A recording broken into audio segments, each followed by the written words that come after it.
Hello friends. Okay. Andito tayo ngayon sa mga assignments na nasubmit and I am going to evaluate them accordingly.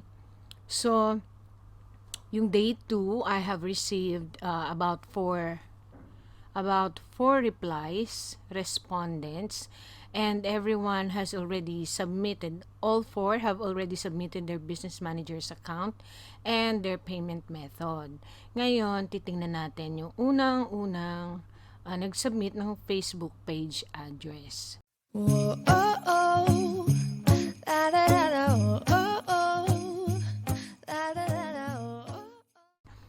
Alright, dito tayo. Okay, wow. Ang ganda. Ang ganda po. It looks to me as though it's really like it's perfect kasi I don't see any problem even if there is money in it. Kasi po ang kino-consider ni Facebook ay yung content, yung context. Bakit may ganong word doon. And also, it's only a Facebook cover. Hindi, as long as hindi siya paid ad, hindi pa siya subjected for scrutiny.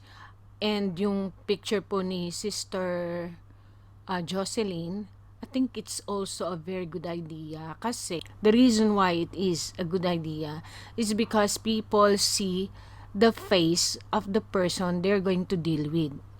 So yung trust is starting to build up na. So I think this one is really good. Basta yung mga post po ninyo dito sa page nyo, it has to be authentically from you. Mga gawa nyo po. I'm not really sure about sharing, but I have experienced my page getting unpublished all the time kasi po dahil daw dun sa mga stories. And nag-appeal na po ako. Nung nabalik yung page ko, ako na yung nag-unpublish mismo kasi naglinis ako.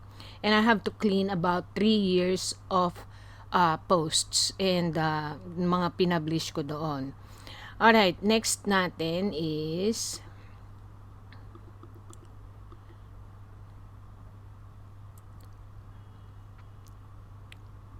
okay. Ang ganda, ang cute. Para sa akin, okay din to. Very clean. Very interesting. Actually po, wala akong nakikitang problem sa cover photo. Now, even though sinasabi kong may problema sa mga webinars, sa pag-advertise ng mga webinars, the real problem is kapag ang advertisement po ay may word na webinar, kaya medyo mahigpit ang pag-review ng Facebook dito is because Facebook has been receiving a lot of complaints about Facebook ads regarding webinars.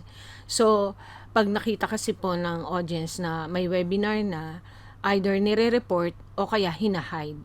It means poor engagement rate, poor quality rate, and poor conversion rate. So, kapag ganon, mamarkahan ka ni Facebook. It will be put on the record ng iyong business manager, and later on, it can be a reason for getting you banned. You don't have to worry about this one kasi cover photo lang siya. As I always say, ang mga paid ads po, ang dumadaan ng sobrang scrutiny, sobrang review at restriction. Okay, next. And of course, lahat naman halos ng nasa page ni Sir, lahat naman halos ng nasa page mo is authentic. So I think you know what I'm saying, and well done po. Next.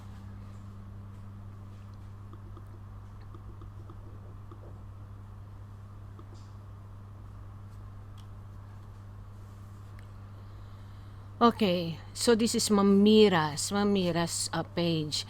Well, kinausap niya ako and sabi niya she still doesn't own a page. So ginawa niya lang to for the purpose of this challenge kasi gusto niya na ring maumpisahan. And sinabi niya very bare pa. So understood po. And I know babaguhin mo pa ito. There's no problem with this one. I don't see any problem with this one kasi hindi nga siya paid ad and cover photo lang siya. Might as well, maganda po, either yung ebook nyo, ang gawin yung profile, or put it right here. Katulad ng kay Doc Lloyd, yun, magandang setup talaga yung kanya.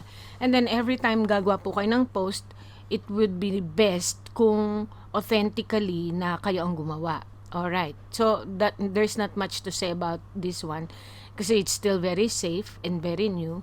So, yun lang po yung mga guidelines, Ma'am Mira. Thank you. Okay, kay Sir Fur. Itong kay Sir, I know that this is a food supplement from a big company. And I don't really have also problem with this because this is covered by the community standards. And it doesn't look like there's problem naman kasi actually these ones ng mga food supplement, this is being redirected to the company's website. Now, you have to understand, so okay po ang inyong Facebook page at I don't see any wrong with it. But when you do Facebook ads, you cannot redirect your ads sa website ng company. It has to be your own.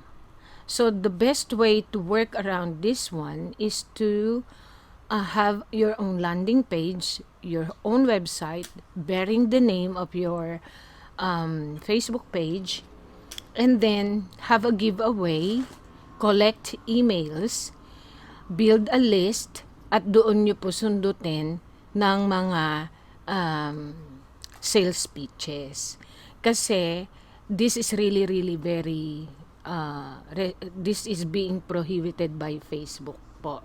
Because you do not own the company. If you do not own the company, you cannot redirect your ads to them. So, the best way is to have your own landing page o kaya po send to Messenger. Pwede ito, yung ads ninyo, ang objective, messages, and then magme-message sa inyo yung possible client, and then you can set up a autoresponder, and pwede kayong mag-collect ng emails through there, and then you can respond to emails, and there is where you are going to nurture the possible customers, and you can make the sales inside it.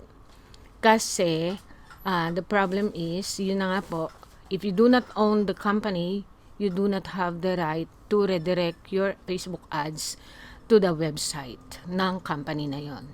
So that's it. There are only 4. We're gonna move on to the next.